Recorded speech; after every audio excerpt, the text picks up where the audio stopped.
आज जो हमारे सामने बैठे हुए हैं वो हैं सचिन वर्मा जी, सुप्रिटेंडेंट ऑफ जेल।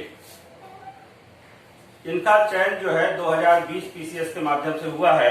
और सचिन के बारे में जो मैं बताऊं वो ये है कि इनकी जो संघर्ष गाथा है, ग्रामीण पृष्ठभूमि से जो है ये बिलोंग करते हैं और बहुत ही मतलब एक तरीके से इनके समक्ष समस्या भी आई शुरुआती दौर में, मैं नहीं बताना चाहता, लेकिन पारिवारिक तौर पे जब ये इंटर की कक्षा में थे, इनके फादर नहीं रहे, तब भी इन्होंने अपना संबल नहीं खोया और अपने फादर के सपने को साकार करने के लिए ये निरंतर प्रयासरत रहे।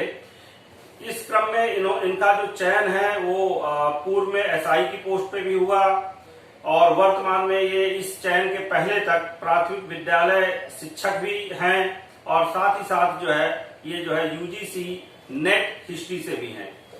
तो इनकी जो संघर्ष गाथा है, खैर हम इनके मुंह से सुनेंगे, लेकिन मैं इनके बारे में कुछ बता दूं एक रोचक तथ्य। देखिए, इनकी पोस्टिंग निश्चित तौर पे जो इन्हें पोस्ट मिली है पीसीएस 2020 में सुप्रिटेंडेंट ऑफ जेल के रूप में, मेरा अपना जो पर्सनल इनसे एक रिश्ता था उसके नाते जिस हिसाब से मैं सचिन को जानता हूं, तो मुझे लगता था कि शायद पुलिस की नौकरी के लिए इतने उपयुक्त नहीं है। लेकिन जो है इनका जो चयन हुआ है सुप्रिटेंडेंट ऑफ जेल के पोस्ट पे, तो मैं एक मान के चलता हूं कि उस पर ये बहुत ही अच्छा काम करेंगे। खैर, इतना भी मुझे उम्मीद है कि ये पोस्ट इनकी आखिरी पोस्ट नहीं होगी। सचिन वर्मा को जितना मैं जानता हूं, जितना ये संघर्षशील है, मुझे लगता है एक दिन ये हम सबके समक्ष, हम जब अगला इंटरव्यू रिकॉर्ड करेंगे तो एसडीएम या आईएएस के रूप में रिकॉर्ड करेंगे। मैं सचिन ये जानना चाहता हूं कि कब आप सिविल सेवा की तरफ तैयारी के लिए आप उन्मुख हुए? पहले तो सर आपको बहुत बहुत धन्यवाद। मैं सर बचपन में ये था कि टीवी वगैरह में देखता था या इंटरव्यू देखता था, मेरे चाचा तैयारी करते थे तो प्रतियोगिता दर्पण पत्रिका वो लेते थे, तो उसमें इंटरव्यू देखता था तो पूछता था ये कौन है, इनका क्यों फोटो छपा है, तो कहते थे यही लोग आईएएस हैं, पीसीएस हैं। मैंने कहा सबसे बड़ी जॉब कौन सी होती है, तो उन्होंने कहा यही सबसे बड़ी जॉब होती है। मैंने कहा कितने पैसे लगते हैं, तो कहा कुछ भी पैसे नहीं लगते, बस फॉर्म भरना पड़ता है, लेकिन मेहनत की बहुत जरूरत है। तो मैंने कहा हाँ मैं मेहनत करने के लिए तैयार हूँ। तो फिर उन्होंने भी देखा।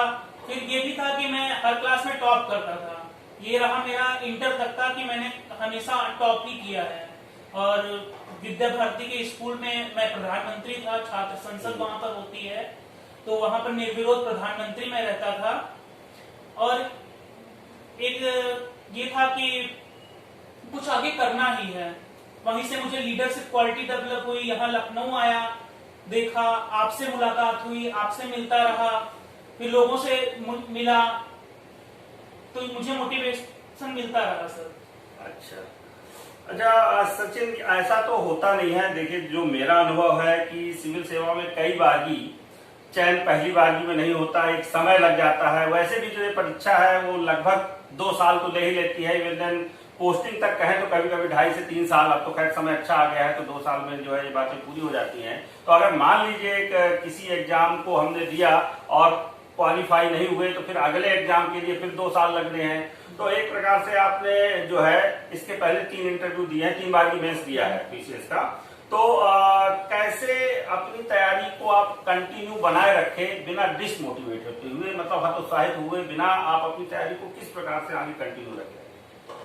हाँ सर, ये तो सही बात है। जब एक बार रिजल्ट निकलता है और नहीं होता है तो कुछ समय के लिए डिसपॉइंट होता है।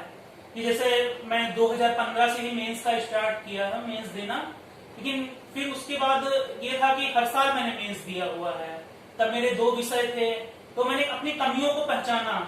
जैसे कोचिंग आया, आपसे मुलाकात की कि क्या कमी रह गई सर बताइए, या फ्रेंड सर्किल में बात की, आपने मोटिवेट किया, लोगों ने मोटिवेट किया। फिर मैंने कमियां देखी कि शायद जो उस समय 2017 तक 2 सब्जेक्ट होते थे, तो यहाँ तक मुझे ये लगा कि मेरा एक सब्जेक्ट वीक रह जा रहा है। फिर 2018 से पैटर्न बदला, तब भी मैंने मेंस दिया, लोअर वगैरह का भी इंटरव्यू मैंने दिया हुआ है, लेकिन ये था कि कहीं 1 नंबर से रह गया या 2 नंबर से रह गया, तो थोड़ा कुछ दिन तक निराशा रहती है। तो फिर मैंने जब ये 2020 में या 2019 से आपके बिल्कुल प्रॉपर संपर्क में आया, तो आपने कहा कि लेखन क्षमता पे बहुत जोर दीजिए। तब मुझे ध्यान भी है कि सर मॉडल आंसर तो मैं जो आपके पास टेस्ट सीरीज कर रहा था तो आपने बताया कि मॉडल आंसर जैसी चीज नहीं होती है। तब मुझे भी विश्वास हुआ, क्योंकि आप जो पर्सनल आपने मेरी कॉपी देखी, मेरी कमियां बताई कि क्या कमी, कहाँ पे सुधार किया जाए। ये चीज मुझे बहुत अच्छी लगी कि आपने एक एक क्वेश्चन पे मुझे ध्यान दिया कि हाँ ये इस तरीके से ये लिखा जाए। तो मुझे पता चला कि नहीं, मॉडल आंसर जैसा कुछ नहीं होता है, आपके जैसा एक टीचर मिल जाए तो हो सकता है। Thank you. खैर जो है सचिन, निश्चित तौर पे जो है हमारा प्रयास रहता है कि जो हमसे जुड़े तो कम से कम जो एक पर्सनल गाइडेंस है वो बना रहे। खैर मैं ये जानकारी देना चाहता हूँ कि सचिन का स्वभाव ही ऐसा है कि मेरे ख्याल से जो इनके साथ जुड़ते होंगे वो पर्सनली अटैच हो जाते होंगे। सचिन, खैर आपके पास एक पोस्ट तो हो गई है और बहुत बढ़िया पोस्ट है। अगर कहें कि भाई ब्रिटिश के जमाने में तो भाई जेलर, मैं कहूंगा कि जेलर जो है प्रचलित शब्द है। हालांकि जो पोस्ट का नाम है वो है सुप्रिटेंडेंट ऑफ जेल। और इस बारे में कुछ बता दूं कि सुप्रिटेंडेंट ऑफ जो जेल है, आप एक प्रकार से मान के चलिए कि यहाँ आईपीएस तो जाता नहीं है, तो आप जो है इसको ट्रीट करिए जेल के विभाग में एज लाइक आ आईपीएस। तो खैर ये पोस्ट तो बहुत अच्छी है और हमारी शुभकामनाएं भी हैं कि आप आगे जो है आईपीएस या आईएएस की पोस्ट को जो है ले। अपने स्टूडेंट के लिए जो आगामी जो तैयारी कर रहे हैं सिविल सर्विसेज में, उनके लिए आपके क्या संदेश होंगे या उनके लिए क्या सुझाव होगा? उनके लिए यही सुझाव रहेगा सर कि लक्ष्य हमेशा बड़ा रखें। जैसे मैं भी इसको एक पड़ाव के रूप में ले रहा हूँ, मेरा अगला लक्ष्य आईएएस बनना है। तो मैं ये कहूंगा कि अब तो आईएएस और पीसीएस का सिलेबस भी सेम है, तो अगर आप लक्ष्य आईएएस के लिए रखते हैं तो आपका पीसीएस भी निकलेगा और आईएएस भी निकलेगा। बस ये है, समय लग सकता है। और जैसे मेरे साथ हुआ, मेंस दिया या इंटरव्यू दिया, नहीं हो पाया, तो आप फिर अपनी कमियां देखिए, कहां पर क्या कमी रह गई है।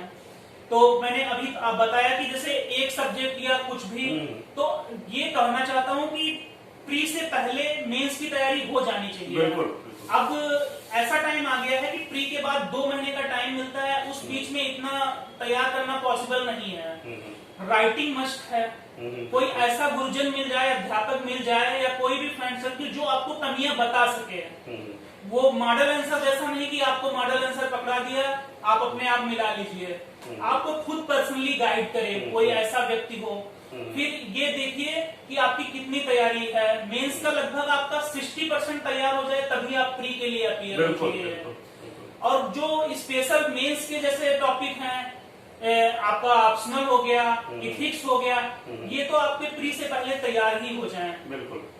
और जैसे 2017 से पहले 2 सब्जेक्ट थे, अब एक ही सब्जेक्ट पे फोकस करना है।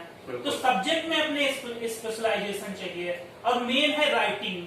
जितना आप राइटिंग करेंगे उतना ही आपको मार्क्स मिलेंगे निश्चित तौर पे। तो देखिए ऐसा है, सचिन ने निश्चित तौर पे जितनी भी बातें बताई हैं, जो आगे सिविल सेवा की तैयारी करना चाहते हैं या कर रहे हैं, कि मेरा भी अपना ये मानना होता है कि प्री और मेंस दोनों अलग अलग नहीं है। जब तक आपकी मेंस की तैयारी नहीं है तब तक प्री निकालने से कोई फायदा तो है नहीं। तो इस महत्वपूर्ण जानकारी के लिए और हमारे साथ एक समय जो है देने के लिए हम सचिन को धन्यवाद देना चाहेंगे। और जो है आगामी, जैसा कि हमें आशा है कि जो है वो कोई इससे जो है ऊपर वाली पोस्ट जरूर प्राप्त करेंगे। और ऊपर वाली पोस्ट का मतलब है प्रॉपर आईएएस। वो हम लोग जो है निश्चित तौर पर एक दिन सचिन का इंटरव्यू जो है प्रॉपर आईएएस जब जैसे ही ये बीट करते हैं, एक इंटरव्यू हम लोग करेंगे। शुभकामनाएं। Thank you very much.